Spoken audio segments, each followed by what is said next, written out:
I'm an only child to an amazing mother who unfortunately grew up with bipolar disorder, and she did everything that she could for me. I was kind of like her world, and she did an amazing job, and to this day my mom is my hero. So my mom was in and out of mental hospitals, and so she would get really sick, and all of a sudden I'd be watching cartoons and she would just beat me up. So things would get heated, she would get violent, and the neighbors would call the police. And before I know it, I'm in handcuffs, my mom's in handcuffs, and she's off to a mental hospital, and I'm off to a foster home.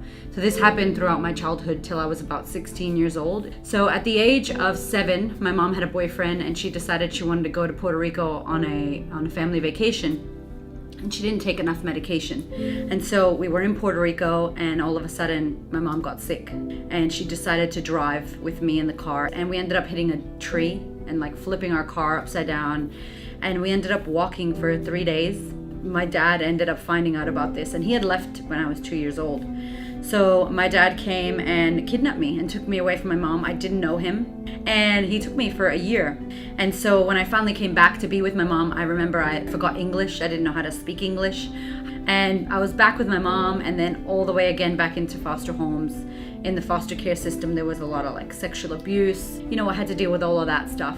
At 16 years old, I remember saying to my mom that I wasn't going to go into another foster home again, and that I was over it. And at 17, I ended up joining the Army.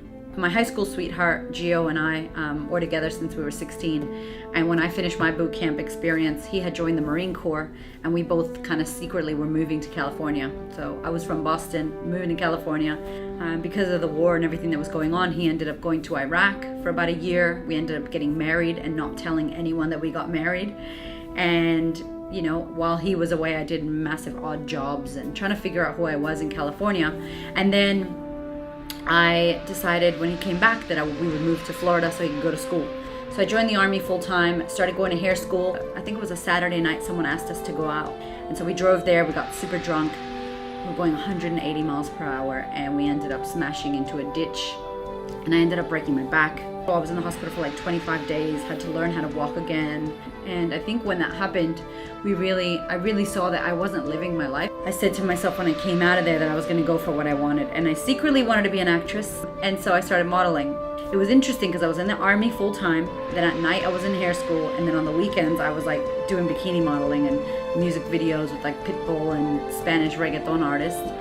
And then the following year, unfortunately, my husband was drinking and driving again, and when I woke up in the morning, he wasn't home, he wasn't there. And I remember going home and seeing that the hospital had rang, and when I walked in, I had a nurse and a doctor came out and said, "I'm so sorry, he didn't make it."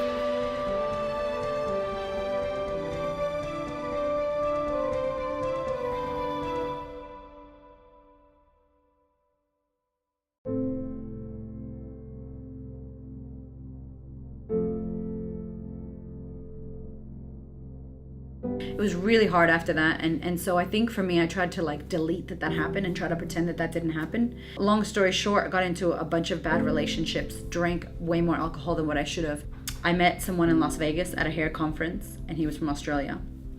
And I ended up going, yeah, this guy's cool, I like him, he's different, this is awesome. And I ran away from America and moved to Australia. That relationship wasn't good. I got into another relationship that wasn't good. And so I finally met my husband, who was my personal trainer.